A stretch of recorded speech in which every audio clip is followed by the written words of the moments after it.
प्रिय विद्यार्थियों, आप सबका हमारे चैनल पर स्वागत है। आज हम देखिए बच्चों कक्षा 7 का साइंस का चैप्टर नंबर 17 करने वाले हैं। चैप्टर नंबर 17 का सॉल्यूशन हम करेंगे बच्चों, और चैप्टर नंबर 17 का नाम है बच्चों वन हमारी जीवन रेखा। तो बच्चों देखिए इसके अभ्यास के क्वेश्चन हम करेंगे। अभ्यास के प्रश्न देखिए बच्चों। प्रश्न नंबर 1 देखिए, समझाइए कि वन में रहने वाले जंतु किस प्रकार वनों की वृद्धि करने और पुनर्जनन में सहायक होते हैं। उत्तर देखिए बच्चों, वनों में वास करने वाले जंतु कई प्रकार से वनों के विकास और वृद्धि में सहायता करते हैं। कई प्रकार से कैसे? वन्य जंतु जब मरते हैं तो सूक्ष्म जीवाणु इनके शरीर का अपघटन कर मृदा में पोषकों की वृद्धि करते हैं। यही पोषक वन्य वनस्पति की वृद्धि में सहायक होते हैं। वन्य जंतु पेड़ पौधों के फल और बीजों को खाते हैं और इन पौधों के अनपचे बीजों को दूर दूर तक फैलाने का कार्य करते हैं। उन स्थानों पर बीजों के अंकुरण से वन्य वनस्पति का विकास और वृद्धि होती है, जिससे वनों का पुनर्जनन होता है। क्या करते हैं बच्चों? जीव जंतु पेड़ पौधों को के फलों और बीजों को खा लेते हैं। फलों के अंदर बीज भी होते हैं, उन फलों को खा लेते हैं और वो उनके जैसे गोबर के साथ अन्य जगह पर चले जाते हैं और गोबर एक खाद की तरह कार्य करता है उनमें, और बिल्कुल आसानी से वो बीज उग जाते हैं और नए पौधे का पुनर्जनन हो जाता है। समझाइए कि वन बाढ़ की रोकथाम किस प्रकार करते हैं। तो वन बाढ़ की रोकथाम कैसे करते हैं? उत्तर देखिए बच्चों, वनों के पेड़ पौधे जल को काफ़ी मात्रा में अवशोषित करते हैं। वनों के जो पेड़ पौधे होते हैं वो जल को काफ़ी मात्रा में अवशोषित करते हैं, जिसके कारण वर्षा जल से बाढ़ की रोकथाम हो जाती है।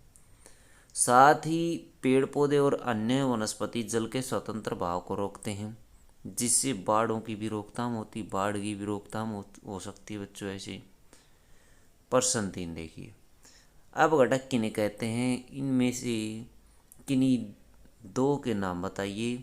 ये वन में क्या करते हैं? तो बच्चों देखिए अपघटक क्या होते हैं। ऐसे सूक्ष्मजीव जो मृत जीव जंतुओं के शरीर को सरल अवयव में बांट देते हैं अपघटक कहलाते हैं। जैसे जीवाणु, कवक, बिट्टल आदि प्रमुख रूप से अपघटक का कार्य करते हैं। अपघटक के वनों में जहाँ मृत जीवों के शरीर का अपघटन कर मृदा में मिलाते हैं, वहीं ये वनों में सफाई का कार्य भी करते हैं। ये पर्यावरण संतुलन में भी अपघटक की महत्वपूर्ण भूमिका निभाते हैं।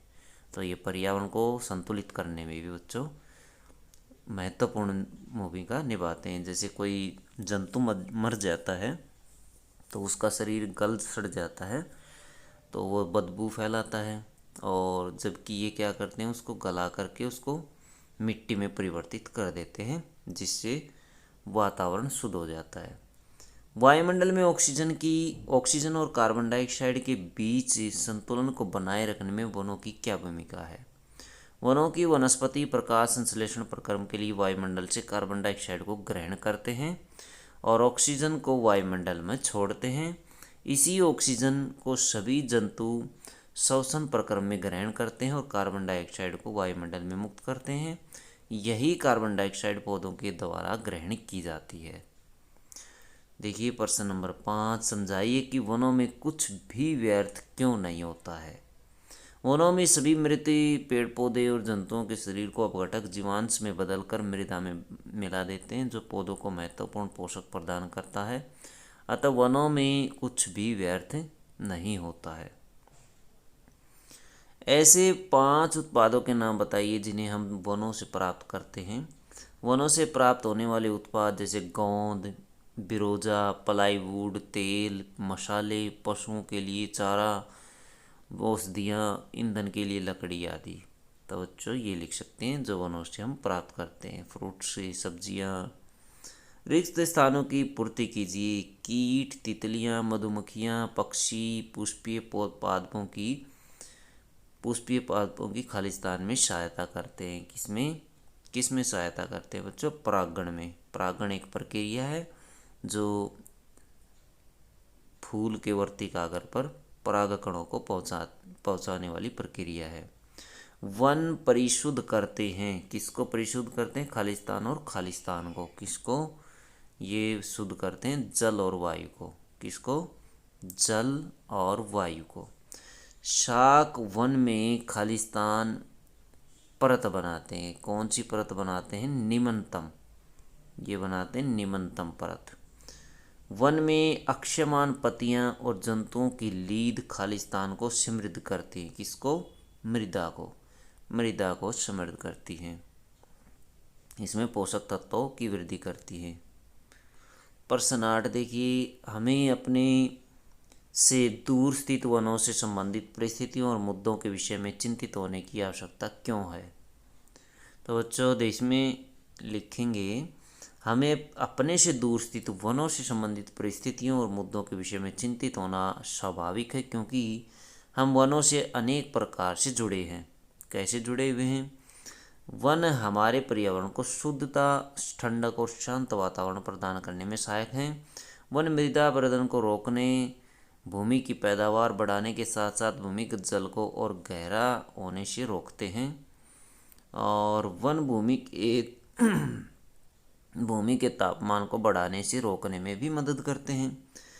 वन अनेकों जीवों को आश्रय व आवास प्रदान करते हैं। इस प्रकार वनों के बारे में चिंतित होना बिल्कुल स्वाभाविक है। तो ये बच्चों परम आवश्यक भी है। समझाइए कि वनों में विभिन्न प्रकार के जंतुओं और पादपों के होने की आवश्यकता क्यों है?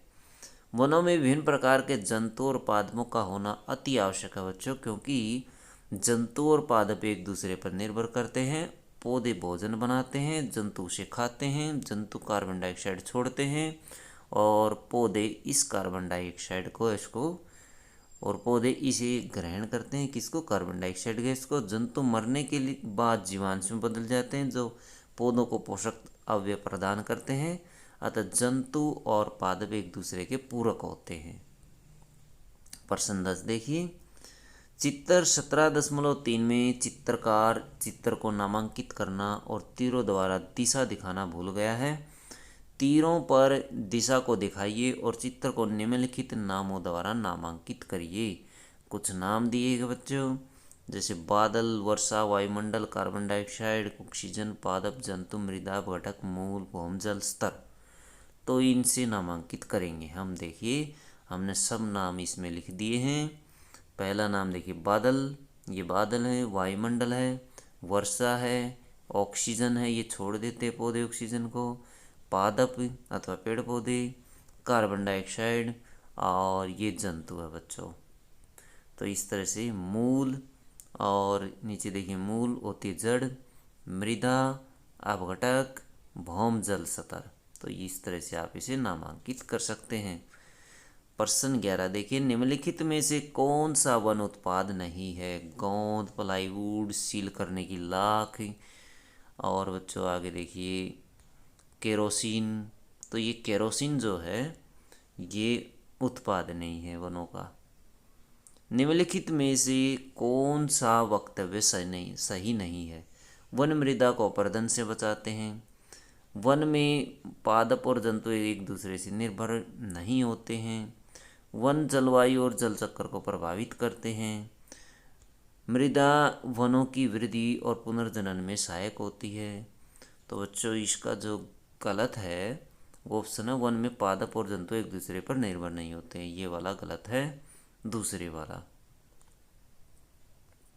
प्रश्न 13 देखिए, सूक्ष्म जीवों द्वारा मृत पादपों पर क्रिया करने से बनने वाले एक उत्पाद का नाम बताइए। बालू, मशरूम, ह्यूमस।